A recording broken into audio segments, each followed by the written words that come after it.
ছেড়ে দেব।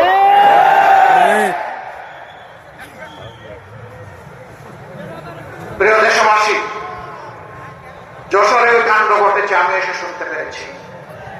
আমি যশোর প্রশাসন এবং নির্বাচন কমিশনকে অনুরোধ করব, আপনাদের নৈতিক দায়িত্ব আপনারা পালন করুন। এরকম আচরণ আমরাও করলে আমাদের ব্যাপারে ব্যবস্থা গ্রহণ করুন। আমরা কারো কোনো আনুকূল্য চাই না, কিন্তু রাষ্ট্রের নিয়োজিত কর্মকর্তা কর্মচারী যারা আছেন তারা জনগণের হয়ে দায়িত্ব পালন করবেন, কোন দলের হয়ে হবে। কারোর প্রতি কোনো দুর্বলতা দেখানো যাবে না। দেশ আপনার আমার সকলের। এই দেশটি ভালো থাকলে আপনি আপনার পরিবার, আত্মীয় স্বজন, বন্ধু বান্ধব সবাই মিলেই ভালো থাকবেন। আর এই দেশটি যদি খারাপ হয়ে যায় কেউ আমরা শান্তি পাবো না, আপনিও শান্তি পাবেন না। সুতরাং আমরা আহ্বান জানাবো, এই সত্য উপলব্ধি করে অবস্থান নেবেন জনগণের পক্ষে, কোনো দলের পক্ষে নয়। প্রিয় দেশবাসী,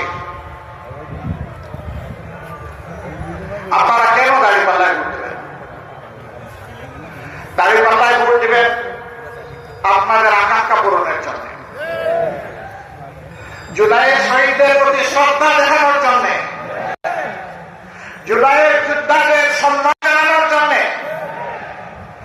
তাদের যে অ্যাসপিরেশন বা আকাঙ্ক্ষা ছিল ওটা বাস্তবায়নের জন্য, আমার মায়ের জন্য, বোনের জন্য, মেয়ের জন্য নিরাপদ বাংলাদেশ গড়ে তোলার জন্য, ব্যবসায়ীদেরকে চাঁদার জ্বালা থেকে মুক্তি দেওয়ার জন্য, সিন্ডিকেট এবং চাঁদাবাজের কারণে 11 কোটি মানুষ অস্বাভাবিক দ্রব্যমূল্যের যাতাগলে পিষ্ট, সেই মানুষগুলোকে মুক্তি দেওয়ার জন্য, সমাজের সকলের জন্য সমান এবং ন্যায় বিচার নিশ্চিত করার জন্য।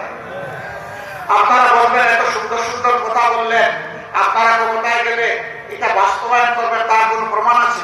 আলহামদুলিল্লাহ আছে, আলহামদুলিল্লাহ আছে। আমার ছোট ভাই এখানে বলে গেছে 2001 থেকে 2006 আমরা একটা সরকারের ছোট্ট অংশীদার ছিলাম। 2 জন মন্ত্রী, 3টা মন্ত্রণালয়। তারা তাদের 20টা আঙ্গুল সম্পূর্ণ পরিচ্ছন্ন রেখেছিলেন। তাদের আঙ্গুলে কোনো ময়লা লাগে নাই, তারা সামান্য কোনো স্বজনপ্রীতি দেখান নাই। তারা যোগ্যতা এবং দক্ষতার ভিত্তিতে যার যেটা পাওনা সেটা তাদের হাতে তুলে দিয়েছে। তারা শুধু সৎ ছিলেন না, সততার সাথে সাথে তারা স্মার্টও ছিলেন। তাদের মন্ত্রণালয়গুলো বদ্ধ কারখানা খুলে দিয়েছিল, কৃষিতে জীবন ফিরিয়ে এনেছিল, সমাজসেবায় বিপ্লব তৈরি করেছিল, কিন্তু তাদের গায়ে কেউ সামান্য স্পট লাগাতে পারে না। সেই 2 জন যে মানুষগুলো তৈরি করে গিয়েছেন, সেই মানুষগুলো আজকে আপনাদের সামনে হাজির। এই মানুষগুলোর উপর সামাজিক দায়িত্ব আসলে আল্লাহকে ভয় করে মানুষের বুকের এবং আমানতের মর্যাদা, এই ঋণ পরিশোধ করার জন্যই তারা 5টি বছর লাগাতার কাজ করে যাবে ইনশাআল্লাহ। দ্বিতীয় প্রমাণ, মজলুম দল আরেকটি বাংলাদেশ জামাতে ইসলামের মতো নাই, যে যত চিৎকার লাভ হবে না।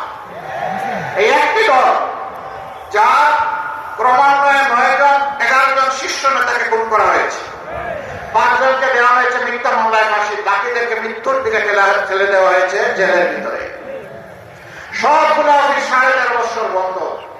অনেকে অনুমতি নিয়ে, ফ্যাসিস্টের অনুমতি নিয়ে অনেক মিটিং রেডি করেছেন। আমরা অনুমতি চাইও, আমাদের সংগত অবস্থায়, মজলুম থাকা অবস্থায় যেখানে অন্যায় হয়েছে সেখানেই প্রতিবাদ করেছি যতটুকু পারি। ফ্যাসিস্টের কিসের ভাব? ওদেরকে কাজ করবো কেন? এরপরে দেশে যখনই কোন দুর্যোগ নেমে এসেছে, ওই মজলুম থাকা অবস্থায় সবার আগে দৌড়ে আমরা হাজির হয়েছি। আমরা বলেছি হাতে ভারী কোন সম্পদ আমরা নিয়ে আসতে পারিনি, বুক করা ভালোবাসা এবং সহমর্মিতা নিয়ে এসেছি। আপনাদের দুঃখের অংশীদার হতে এসেছি। দুঃখ কতটা দূর করতে পারবো জানি না, কিন্তু দুঃখের অংশীদার হতে এসেছি। বহু জায়গায় কাজ করতে গিয়ে আমরা বিভিন্ন ধরনের নিপীড়ন এবং হয়রানির শিকার হয়েছি, কিন্তু এই অবস্থায় কোনো হয়রানি নিপীড়নকে আমরা পাত্তাই দেই। যে দলের নেতৃবৃন্দ অন্যায়ের সব কাছে মাথা নত না করে হাসতে হাসতে ফাঁসির কাস্টে তক্তার উপরে দাঁড়াতে পারেন, সেই দলের নেতারা, সেই দলের কর্মীরা, সমর্থকরা, এই দলকে যারা ভালোবাসে তারা মহান ছাড়া আর কাউকে পরোয়াই করে না। এখন আমাদেরকে অনেকে জুজুর ভয় দেখান, ও ভাই লাভ হবে না, এ দলটা ধীরে ধীরে জলে জলে পরীক্ষিত হয়ে উঠেছে। এই দলের অন্তরে সারা বাংলাদেশ, 18 কোটি মানুষ, কোন বিশেষ দল নয়, গোষ্ঠী নয়, ধর্ম নয়। আমরা সবাইকে আমাদের অন্তরে ধারণ করি। আমাদেরকে দমানোর চেষ্টা করছি, যত মারবেন এই সংগঠন তত বাড়বে। এ কাজ করতে গিয়ে যারা আমাদেরকে খুব জ্বালিয়েছিলেন, আমাদের বিরুদ্ধে মিথ্যা প্রপাগান্ডা চালিয়েছিলেন, তারা তাদের পাওনাটা পেয়ে গেছেন, আরো পাবেন। এর থেকে আমাদের সকলেরই শিক্ষা নেওয়া উচিত। মজলুম যেন জালিম হয়ে না উচিত। আমরা একা মজলুম ছিলাম না, সেই 15.5 বছর সকলেই মজলুম ছিলেন। কিন্তু কি হয়ে গেল, আল্লাহ তাআলা 5 আগস্ট মুক্তি দেওয়ার পর রাতারাতি অনেকের চেহারা পরিবর্তন হয়ে গেল। অবশ্যই যশোরের মানুষ যেহেতু আদি বুনিয়াদি মানুষ, শিক্ষিত মানুষ, ভদ্র মানুষ, যশোরে আপনারা যাই বলেন, এখানে কেউ চাঁদাবাজি করে না। এখানেও চাঁদাবাজি করে? এখানে কোন স্ট্যান্ডম্যান দখল হয় না, তাই না? এখানে হয়। এখানে কেউ তো মামলাবাজি করে না, তাও করে মামলাবাজি করে জনগণকে অতিষ্ঠ করে তোলা হয়েছে। মজলুম দলটি তার নাই অফিস, নাই তার নিবন্ধন, নাই তার চিহ্ন বর্ণ, কিছুই নাই। বিদায় নেওয়ার 6 দিন আগে নিষিদ্ধ। তারপরে প্রথম রাতে 5 তারিখ দাঁড়িয়ে আমরা জাতিকে আহ্বান জানালাম, আপনারা অবশ্যই শান্ত থাকবেন, ধৈর্য ধরবেন, দেশকে ভালোবাসবেন, সকল নাগরিকের নিরাপত্তার জন্য নিজ নিজ জায়গা থেকে কাজ করবেন। আমরা বলে দিলাম, আমাদের উপর যাই জুলুম করা হয়েছে, আমরা কারোর উপর থেকে প্রতিশোধ নেব না। আমরা আমাদের সহকর্মীকে বলে দিলাম, আইনের প্রতিকার চাওয়ার, বিচার চাওয়ার অধিকার আছে, পাওয়ার অধিকার আছে। তবে আমরা স্পষ্ট ভাষায় বলে দিচ্ছি যে সাবধান, একজন মানুষকে মিথ্যা অভিযোগে আপনার মামলার অন্তর্ভুক্ত করবেন না। আপনারা শুনে খুশি হবেন, হাজার হাজার মামলা সারা দেশে আমরা করি নাই। সিম্বলিক কিছু মামলা করেছি। 8টি মামলায় আসামি মাত্র 1 জন। দ্বিতীয়জন আমরা খুঁজে পাইনি, তাকে কেন আমরা মামলার আসামি করব? আমাদের মামলার আসামি সর্বোচ্চ 98 জন, এর উপরে কোনো মামলার আসামি নাই। কিন্তু আমাদের কোন কোন ভাই বন্ধু তারা মামলা করেছেন, হাজারে হাজার, কোনে পাওয়া, বিস্তর সমস্যা, এরপরে আবাস উদ্ঘাত, এগুলা দিয়ে মানুষকে হয়রান করা হয়েছে, মানুষের উপর নির্যাতন করা হয়েছে। আমরা এগুলা নিন্দা করি, আমরা ঘৃণা করি। এটা বিচারকে হত্যা করার সাথে। আমরা এই ধরনের মামলা বাণিজ্য আমরা করতেও চাই না, দেখতেও চাই না। এই সবগুলা থেকে মুক্তি দেওয়ার জন্যই দাঁড়িপাল্লা ইনশাআল্লাহ করা হবে। আমরা চাঁদা নেইনি, আমরা কোন টেম্পো স্ট্যান্ডের দখল নিয়ে কারো সাথে ঝগড়ায় জড়াইনি এবং দখল করিনি। আমরা কোনো মামলা বাণিজ্য করিনি। আমরা কোনো মা বোনের ইজ্জতের দিকে চোখ তুলেও তাকাইনি এবং আমরা কারো কোনো অধিকার হরণ করিনি। দল হিসাবে আমি বরাবর বলে আসছি, যেই দল তার সহকর্মীদেরকে সামনে রাখতে পারে, সেই দলটাই বাংলাদেশকে সামনে রাখতে পারবে ইনশাআল্লাহ। যারা নিজেদের দলকে সামনে রাখতে পারে না, নিজের দলের কর্মীদের জীবনের নিরাপত্তা দিতে পারে না, সেই দল যত বড় দল হোক, মাঝারি হোক, যাই হোক, তাদের কাছে বাংলাদেশ কখনো নিরাপদ হবে না। আমরা আমাদের ভাইদেরকে বলি, আপনারা দেশ গড়ার আগে দলটা গড়েন ভালো করে, দলটাকে শৃঙ্খলায় আনেন, দেশ লাভবান হবে, আপনারাও লাভবান হবেন। এই ক্ষেত্রে আমাদের কোন সহযোগিতা লাগলে তাও করুন। তারপরে আল্লাহর রাস্তে শৃঙ্খলার দিকে আসেন, মানুষকে সম্মান করুন, ভালোবাসুন। আপনারা দেখেছেন এত নির্যাতন, এত ফাঁসি, এত এক্সট্রা জুডিশিয়াল কিলিং, হাজার কর্মীকে হারিয়েছি, সহকর্মীকে। যখন শহীদ পরিবারগুলোর কাছে যায়, মা বোন, এতিম সন্তান, তাদের চোখে তরল পদার্থ পদার্থ দেখি, এই তরল পদার্থ চোখের পানি নয়, তাদের সন্তান, ভাই এবং পিতার রক্ত। যখন পরিবারের সদস্যরা বলেন যে এই দেখেন দেয়ালে এই ছোট্ট শিশুটি তার বাপের ছবি অঙ্কন করে বলতেছে, বাবা তুমি কখন আসবে, তখন ওদেরকে সান্ত্বনা দেওয়ার কোনো ভাষা আমরা পাই না। আমরা আপনাদেরকে কথা দিচ্ছি, বাংলাদেশকে কেউ যদি সেদিকে নিতে চায়, সকল শক্তি দিয়ে আল্লাহর পর ভরসা করে আমরা রুখে দেব ইনশাআল্লাহ। ওই কালো উদ্যায় বাংলাদেশে ফিরে আসতে দেওয়া হবে না। আমাদের যুবকরা জেগে উঠেছে, তারা ইতিমধ্যে তাদের বার্তা জাতিকে দিয়ে দিয়েছে। যুবকরা স্পষ্ট বলেছে, আমরা সত্যের পক্ষে, ন্যায়ের পক্ষে, আমরা নতুন বাংলাদেশের পক্ষে, আমরা বিভক্তি নয় ঐক্যের পক্ষে। এটা 5টা বিশ্ববিদ্যালয়ের সচেতন ছাত্রছাত্রীরা জাতিকে এটা জানিয়ে দিয়েছে। আর যত বিশ্ববিদ্যালয়ে নির্বাচন হতো টেকে দেওয়া হয়েছে। কেউ কেউ গণতন্ত্রের নাকি উদ্ধার জানে, কিন্তু তারাই আবার কোন জায়গায় গণতান্ত্রিক চর্চা হতে দেন না। কি আশ্চর্য ব্যাপার, এক অঙ্গে কত রূপ, ওরে বাবা, একটা রূপ ধারণ করে, তাহলে মানুষ আস্থা রাখতে পারে। এটাই তো স্বভাব। আমরা চাই আমরা যা বলবো সেটা যেন আমরা করতে পারি।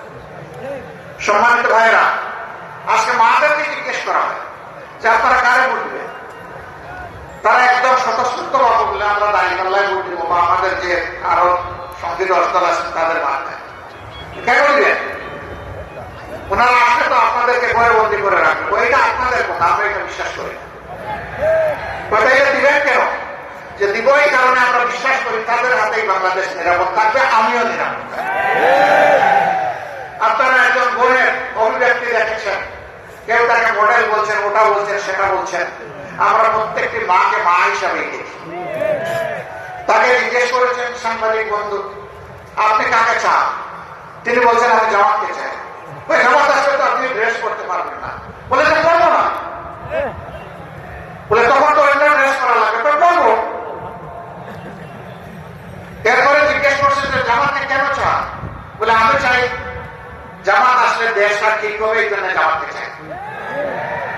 এরপরে বলতেছে জামাতের কোন দিকটা ভালো লাগে? সারা জামাতকেই ভালো লাগে। This is reality. জামাত এই জায়গায় আপনাদের ভালোবাসায়, দোয়ায়, সমর্থনে, আল্লাহ তাআলার মেহেরবানিতে এই জায়গায় এসেছে দীর্ঘ পরীক্ষা দিয়ে। প্রিয় দেশবাসী, আমরা একা দেশ চালাবো এটা আমরা চিন্তা করি না, আমরা জাতিকে ঐক্যবদ্ধ করে চলতে চাই। এই জন্য আমরা দেখেছেন যে 11টি দল আমরা হাতে হাত মিলিয়েছি। আমরা এই জাতিকে নিয়ে সামনের দিকে এগিয়ে যেতে চাই ইনশাআল্লাহ। যুবক যুবতী ভাই বোনেরা, আমরা আল্লাহর মেহেরবানিতে তোমাদের হাতে বেকার ভাতা তুলে দেব না। তোমাদের হাতে বেকার ভাতা তুলে দিয়ে এই জাতির যুবক যুবতীরা বেকার বিশ্বের দরবারে এই লজ্জাজনক পরিচয় আমরা দিতে চাই না। বরঞ্চ তোমরা আমাদের কলিজার টুকরা, বুকের ধর। আমরা তোমাদেরকে দক্ষ জনবল হিসাবে গড়ে তোলার জন্য যা দরকার তাই করব। এরপরে তোমাদের হাতে হাতে সম্মানের কাজটি আমরা তুলে দেব। তখন তোমরা হবে গর্বিত নাগরিক, বুক ফুলিয়ে বলবে আমিও বাংলাদেশের উন্নয়নে অবদান রেখে চলেছি, আমি বাংলাদেশের একজন দক্ষ লোক। আমরা সেই দক্ষতা এবং প্রাপ্যতার ভিত্তিতে কাজ হাতে তুলে দিতে চাই।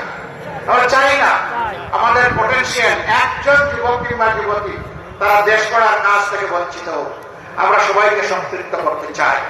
বেকার ভাতা দেওয়া মানে বেকারত্বকে উৎসাহিত করা, এই কাজ আমরা করব। আমরা বেকারত্ব দূর করতে চাই, ভাতার বদলে আমরা কাজ হাতে তুলে দিতে চাই। যুবকরা কি মন খারাপ করেছেন? দেখে হাত তুলে বলেন তো, আপনারা কি বেকার ভাতা নিতে চান?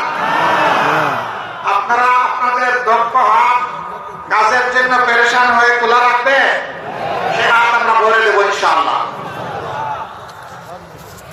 মাদেরকে আমরা কথা দিচ্ছি ইনশাআল্লাহ আপনাদের ভালোবাসায়, সমর্থনে, দোয়ায়, দুঃখে আমরা যদি আল্লাহ তাআলার মেহেরবানিতে দেশ গড়ার সুযোগ পাই, আপনার ঘরে, চলাচলে, কর্মস্থলে, সব জায়গায় আপনাকে সম্মানিত করা হবে, মর্যাদা দেওয়া হবে এবং শতভাগ নিরাপত্তা ইনশাআল্লাহ নিশ্চিত করা হবে। বড় শহরগুলোতে মেয়েদের চলাচলের জন্য আলাদা যোগাযোগ ব্যবস্থা গড়ে তোলা হবে। জায়গায় জায়গায় পুরুষের জন্য অনেক ব্যবস্থা আছে, মহিলাদের জন্য কোনো ওয়াশরুমের ব্যবস্থা নেই, নামাজের ব্যবস্থা নেই। ইনশাআল্লাহ সেই উদ্যোগগুলো আমরা নেব। আমি যখন দেশে বিদেশে ভ্রমণ করি তখন যারা বিমানের কর্মচারী বা ক্যাপ্টের কর্মচারী বাংলাদেশি যারা, তারা অনেকে এসে বলে, আমরা কি আপনারা আসলে যদি চাই তাহলে মাথায় একটু কাপড় দিতে পারবো, আমাদেরকে এই অপশনটাকে খুলে দেওয়া হবে? মাঠের দিকে তাকাইয়া বলি, মা, যদি আল্লাহ সেই সুযোগ দিবেন, দিয়ে থাকেন, তাহলে সকল ধর্মের লোকেরা তাদের ধর্মীয় পোশাক আশাক করতে পারবে, কাউকে বাধা দেওয়া হবে না। তোমার জন্য তোমার দোয়া, অন্যের জন্য অন্যের দোয়া খুলে যাবে, কোনো সমস্যা নেই। সম্মানিত ভাইয়েরা, 90 মুসলমানের দেশে 54 বছর পরে একটা মেয়ে, একটা মা আমাকে কেন এই প্রশ্ন করবে জানতে চাই। ইনশাআল্লাহ সকল ক্ষেত্রে তার সমাধান করা হবে আল্লাহ চাই। সিন্ডিকেট মুক্ত বাংলাদেশ আমরা গড়ে তুলব ইনশাআল্লাহ। সিন্ডিকেট এখন গোটা বাংলাদেশকে অবশ করে ফেলেছে সর্বক্ষেত্রে। এই সিন্ডিকেট হাত আমরা গুঁড়া করে দেব। চাঁদাবাজি করা লাগবে না, ওদেরকেও বুকে টেনে নিয়ে ওদের হাতেও কাজ তুলে দেবো ইনশাআল্লাহ। আমি বলেছিলাম, ভয় পেও না চাঁদাবাজ, তোমাদেরকে আমরা সম্মানিত করবো। আমরা ঠিকই বলছি, ইনশাআল্লাহ সম্মানিত করবো, কারণ তোমরা আমাদের সন্তান, তোমাদের প্রতি আমাদের দায়িত্ব আছে। এই দায়িত্ব আমরা ওদেরকে অগ্রাহ্য করতে পারি না। যারা তোমাদেরকে বিপদে নিয়েছে, আমরা তাদেরকেও সুপথে নিয়ে আসবো ইনশাআল্লাহ। সুপথে এসে সবাই দল করুক, তুমিও সেই দল করো, আমার কোনো আপত্তি নেই। কিন্তু তোমাকে সমাজে আর লজ্জাজনক পরিচয়ে আমরা পরিচিত করে রাখতে চাই না, ওই জায়গা থেকে উদ্ধার করতে চাই। আপনারা দোয়া করবেন। 12 তারিখ ইনশাআল্লাহ আপনারা সবাই যাবেন, মা বোনদেরকে নিয়ে যাবেন। কোন দুর্বৃত্ত যে কোনো জায়গা থেকে যে কোনো পোশাকে যদি আপনার বুকের অধিকার কেড়ে নিতে চায়, আপনারা কি তাদের বিরুদ্ধে রুখে দাঁড়াতে পারবেন? বাংলাদেশ জেগে আছে, বাংলাদেশ জেগে থাকবে। তরুণরা ঘুমায় নাই। যেই তরুণরা বুকের রক্ত দিয়ে নতুন বাংলাদেশ এনেছে, সেই তরুণরা ইনশাআল্লাহ তাআলা আজিম পরিবর্তনের বাংলাদেশ গড়ে তুলবে ইনশাআল্লাহ। যুবক যুবতীরা তৈরি হও, আগামীর বাংলাদেশ প্রস্তুত করছি তোমাদের হাতে তুলে দেওয়ার জন্য। সেই গুরু দায়িত্ব নেওয়ার জন্য তোমরা তৈরি হয়ে যাও। আমি এখন আপনাদের সামনে যশোরের 6টি আসনে 11 দলের পক্ষ থেকে যাদেরকে আমরা সংসদ সদস্য মতো প্রার্থী করেছি আপনাদের খেদমতের জন্য, সেবার জন্য, তাদেরকে আপনাদের কাছে আমরা আমানত হিসাবে প্রথমে যশোরকে সম্ভবত এটা সারসা, তাই না? মাশাআল্লাহ। আমরা ডানপন্থী ভাই, ডান দিকে আসেন, বাম দিকে দিব না। জি, শক্ত করে ধরেন, শক্ত করে ধরেন। আপনারা ইনসাফের প্রতীক দাঁড়িপাল্লা দেখতে পাচ্ছেন। যশোর 1 আসনে বিশিষ্ট আলেম, বিশিষ্ট রাজনীতিবিদ, সংগঠক, সমাজসেবক জনাব মওলানা আজিজুর রহমান সাহেবের হাতে আমরা তুলে দিয়েছি। আপনারা কি দাঁড়িপাল্লার সাথে আছেন?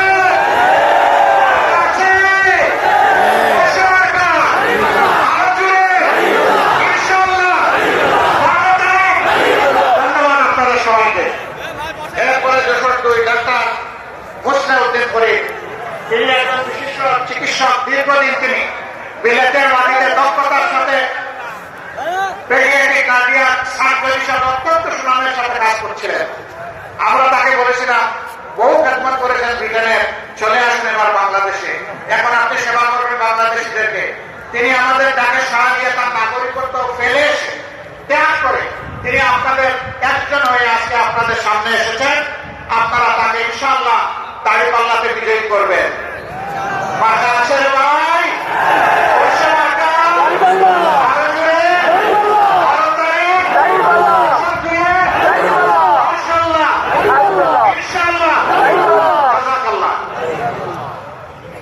এরপরে যশোরটি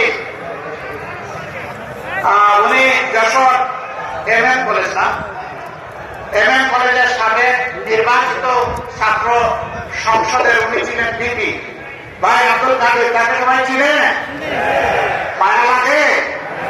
আলহামদুলিল্লাহ, তার হাতেও আমরা দাঁড়িপাল্লা তুলে দিলাম। প্রতীকী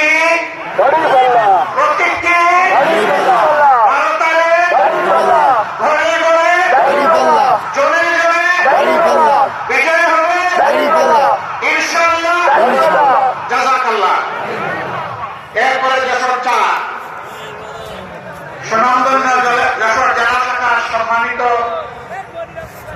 আমির এবং বিশিষ্ট শিক্ষাবিদ, সমাজসেবক, রাজনীতিবিদ জনাব অধ্যাপক গোলাম রসুল, তাকে আপনারা চিনেন? মায়া লাগে পুলিশের প্রতি? আরো জুড়ে ইনশাআল্লাহ 12 তারিখ বিজয় হবে ইনশাআল্লাহ। জাযাকাল্লাহ। এরপরে যশোর 5, এটা সম্ভবত মনে রাখবো। জি, বিশিষ্ট আইনজীবী, সমাজসেবক, রাজনীতিবিদ এবং চরম অন্ধকার যুগেও তিনি উপজেলা চেয়ারম্যান হিসাবে প্রতিদ্বন্দ্বিতা করেছিলেন। তার বিজয় জোর করে ছিনিয়ে নেওয়া হয়েছিল। এবার কাউকে আর বিজয় ইনশাআল্লাহ আমরা চিন্তাই করতে দেব না। ইনসাফের প্রতীক দাঁড়িয়ে করলে আপনারা আছেন? আরো জোরে, আরো জোরে। 12 তারিখ ইনশাআল্লাহ সারাদিন মা বোনদের নিয়ে সবাই মিলে হাতে হাত মিলে বিজয় হবে ইনশাআল্লাহ। জাযাকাল্লাহ। যশোর 6, পুরানো মানুষ, মাশাআল্লাহ।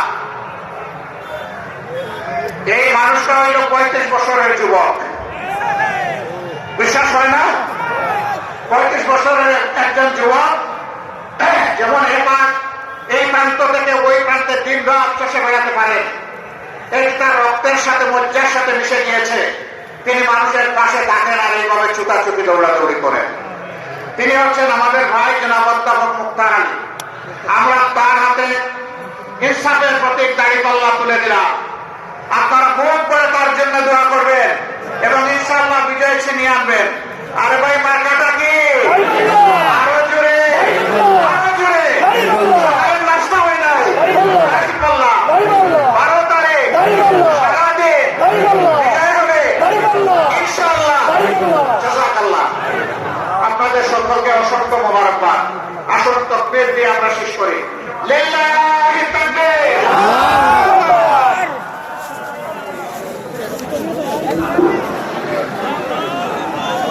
বসেন বসেন, আমার তাকবীর শেষ হয় না। সম্মানিত ভাইরা, আমাদের প্রিয় নেতা ডক্টর শফিকুর রহমান রাজধানী থেকে তিনি নির্বাচনে 3 একজন সংসদ সদস্য প্রার্থী। মিরপুর দক্ষিণ থেকে আমরা আমাদের জামাতকে যশোরবাসীর পক্ষ থেকে দাঁড়িপাল্লা প্রতীক হাতে দিয়ে তার জন্য দোয়া করছি। আল্লাহ পাক সারা দেশে দাঁড়িপাল্লার বিজয় দান করুন। জাযাকুমুল্লাহু খায়রান, বারাকাল্লাহু ফি হায়াতিকুম। আসেন আমরা স্লোগানে ফিরে যাই। লিল্লাহি তাকবীর, লিল্লাহি তাকবীর। ইনকিলাব, ইনকিলাব, জিন্দাবাদ, জিন্দাবাদ, ইনকিলাব, জিন্দাবাদ, জিন্দাবাদ। আসসালামু আলাইকুম ওয়া রাহমাতুল্লাহ।